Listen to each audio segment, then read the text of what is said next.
Assalamualaikum warahmatullahi wabarakatuh. Perkenalkan, nama saya Nida Ulasana Siregar dari kelas 1 Beta Dis IPS.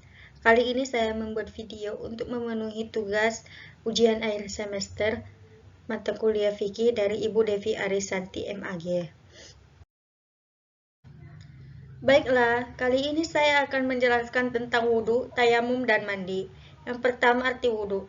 Wudhu menurut bahasa artinya bersih dan indah. Sedang menurut syara artinya membersihkan anggota wudhu untuk menghilangkan hadas kecil. Orang yang hendak melaksanakan sholat wajib lebih dahulu berwudhu, karena wudhu adalah syarat sahnya sholat. Yang kedua, fardu wudhu. Fardunya wudhu ada 6. Yang pertama, niat. Hendaknya berniat menyengaja menghilangkan hadas atau menyengaja berwudhu ketika membasuh muka. Lafal niat wudhu yaitu nawaitul wudu'a li raf'il hadasil asghari fardhan lillahi ta'ala, yang artinya aku niat berwudhu untuk menghilangkan hadas kecil fardu karena Allah Ta'ala. Yang kedua, membasuh muka. Membasuh seluruh muka, mulai dari tumbuhnya rambut kepala bagian atas hingga bawah dagu, dan dari telinga kanan hingga telinga kiri.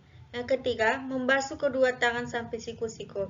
Yang keempat, mengusap sebagian rambut atau kulit kepala. Yang kelima, membasuh kedua kaki sampai mata kaki. Yang keenam, tertib atau berurutan. Artinya mendahulukan rukun yang harus dahulu dan mengakhiri rukun yang harus diakhirkan.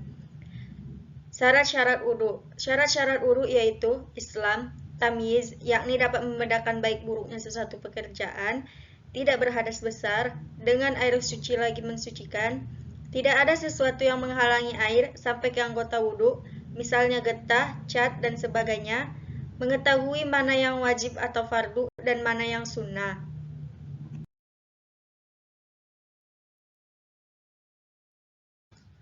D. Sunnah-sunnah wudhu. Sunnah wudhu banyak sekali, diantaranya bersiwak, membaca basmalah, bismillahirrahmanirrahim ketika berwudhu, membasuh kedua telapak tangan sampai pergelangan, berkumur-kumur, membasuh lubang hidung sebelum berniat, menyapu seluruh rambut kepala dengan air, mendahulukan anggota yang kanan daripada kiri, menyapu kedua telinga, luar dan dalam, meniga-kalikan membasuh, menyela-nyela jari-jari tangan dan kaki, membaca doa sesudah wudhu. Yang membatalkan wudhu. Yang membatalkan wudhu ada 4 macam. Yang pertama, keluar sesuatu dari kubul dan dubur, misalnya buang air kecil maupun besar, atau keluar angin dan sebagainya. Yang kedua, hilang akal sebab gila, pingsan, mabuk, dan tidur nyenyak. Yang ketiga, bersentuhan antara kulit laki-laki dan perempuan yang sama-sama dewasa. Keduanya bukan muhrim, dengan tidak ada penghalang antara kedua kulit tersebut. Muhrim artinya keluarga yang tidak boleh dinikahi. Yang keempat, memegang atau menyentuh kemaluan atau kubul atau dubur dengan telapak tangan atau dengan bagian dalam jari-jari yang tidak memiliki tutup walaupun kemaluannya sendiri. Cara berwudu. Orang yang hendak mengerjakan sholat wajib berwudu lebih dahulu, karena wudu menjadi syarat sahnya sholat. Sebelum berwudu, kita harus membersihkan dahulu najis-najis yang ada pada badan. Kalau memang ada najis, cara mengerjakan wudu ialah yang pertama, membaca bismillahirrahmanirrahim sambil mencuci kedua belah tangan sampai pergelangan tangan dengan bersih. Yang kedua, selesai membersihkan tangan terus berkumur-kumur 3 kali sambil membersihkan gigi. Yang ketiga, selesai berkumur harus mencuci lubang hidung 3 kali. Selesai mencuci lubang hidung terus mencuci muka 3 kali. Mulai dari tempat tumbuhnya rambut kepala hingga bawah dagu, dan dari telinga kanan ke telinga kiri, sambil niat wudhu sebagai berikut. Nawaitul wudu'a li raf'il hadatsil asghari fardhan lillahi ta'ala. Aku niat wudhu untuk menghilangkan hadas kecil fardu karena Allah Ta'ala. Yang kelima, selesai membasuh muka atau mencuci muka, lalu membasuh atau mencuci kedua belah tangan hingga siku-siku 3 kali. Selesai mencuci kedua belah tangan, terus mengusap sebagian rambut kepala 3 kali. Selesai mengusap sebagian rambut kepala, terus mengusap kedua belah telinga 3 kali. Dan yang terakhir membasuh kedua belah kaki sampai mata kaki 3 kali. Yang terakhir itu tertib. Doa sesudah berwudu. Selesai berwudu, disunahkan membaca doa sambil menghadap ke kiblat dan mengangkat kedua belah tangannya.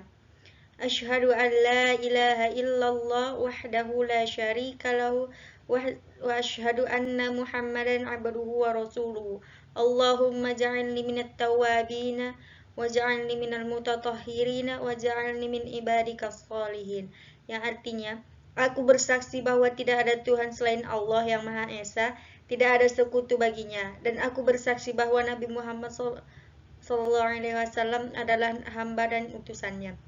Ya Allah, jadikanlah aku golongan orang yang bertobat, golongan orang yang suci, dan jadikanlah aku golongan hamba-hambamu yang soleh. 1. Tayamum.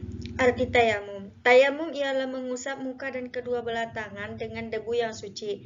Pada suatu ketika tayamum itu dapat menggantikan wudhu dan mandi dengan syarat-syarat tertentu. Yang kedua, sebab-sebab tayamum.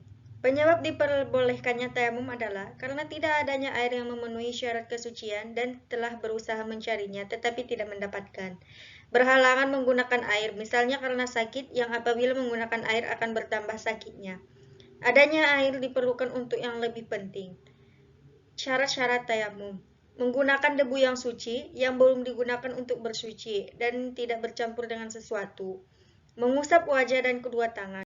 Terlebih dahulu menghilangkan najis. Telah masuk waktu sholat. Tayamum hanya untuk sekali sholat fardu. Fardu tayamum. Yang pertama niat. Untuk dibolehkan mengerjakan sholat. Lafal niatnya yaitu nawaitu tayammuma li istibahati sholati fardu lillahi ta'ala. Yang artinya, aku niat bertayamum untuk dapat mengerjakan sholat fardu karena Allah Ta'ala.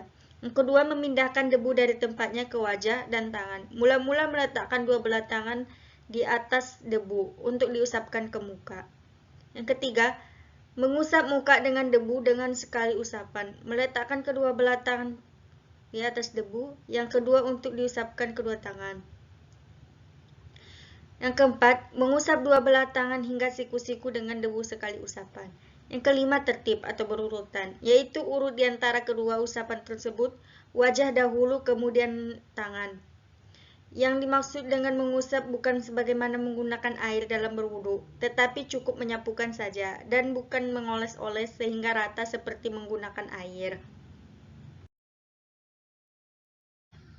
Sunnah tayamum. Yang pertama membaca basmalah, bismillahirrahmanirrahim. Yang kedua mendahulukan anggota yang kanan daripada yang kiri. Yang ketiga menipiskan debu. Batalnya tayamum. Segala yang membatalkan wudhu. Melihat air sebelum sholat, kecuali yang bertayamum karena sakit. Yang ketiga murtad atau keluar dari Islam. Cara menggunakan tayamum. Sekali bertayamum hanya dapat dipakai untuk satu sholat fardu saja, meskipun belum batal. Adapun untuk dipakai sholat sunnah beberapa kali, cukuplah dengan satu tayamum. Bagi orang yang salah satu anggota wudhunya atau tayamumnya terbebat atau dibalut, maka cukup bebat itu saja diusap dengan air atau debu, kemudian mengerjakan sholat.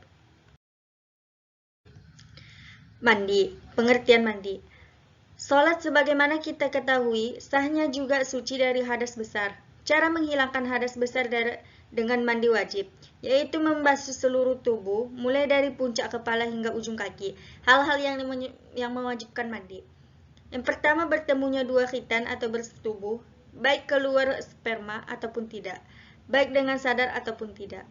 Yang kedua, mani. Keluar mani atau sperma, baik keluarnya karena mimpi atau sebab lain, baik sengaja ataupun tidak, dengan perbuatan sendiri atau tidak. Poin A dan poin B dinamakan juga janabah atau junub. Yang ketiga, mati.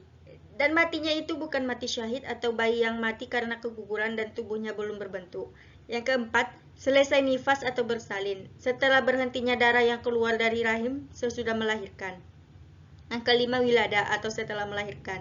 Yang keenam, selesai haid. Fardu mandi. Niat bersamaan dengan mula-mula menyiram tubuh. Lafal niatnya yaitu nawaitul ghusla li raf'il hadatsil akbari fardhan lillahi ta'ala. Yang artinya, aku niat mandi wajib untuk menghilangkan hadas besar fardu karena Allah Ta'ala. Yang kedua, menyiram seluruh tubuh dengan air, yakni meratakan air ke seluruh tubuh. Yang ketiga, menghilangkan najis. Sunnah mandi. Yang pertama, mendahulukan membasuh segala kotoran dan najis dari seluruh badan. Mendahulukan mengambil air wudhu, yakni sebelum mandi disunnahkan berwudhu lebih dahulu. Berdiri, menghadap kiblat sewaktu mandi dan mendahulukan bagian kanan daripada kiri. Membaca Bismillahirrahmanirrahim pada permulaan mandi. Menggosok seluruh badan dengan teliti atau lipatan-lipatan kulit sampai 3 kali. Membaca doa sebagaimana membaca doa sesudah berwudhu.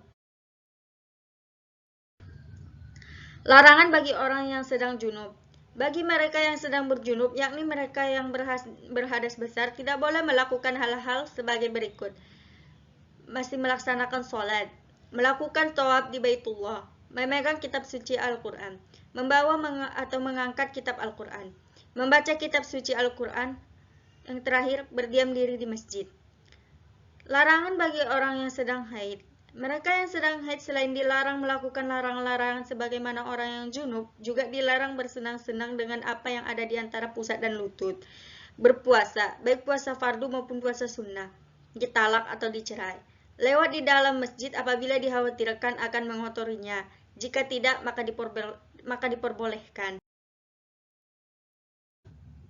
Baiklah, cukup sekian penjelasan dari saya.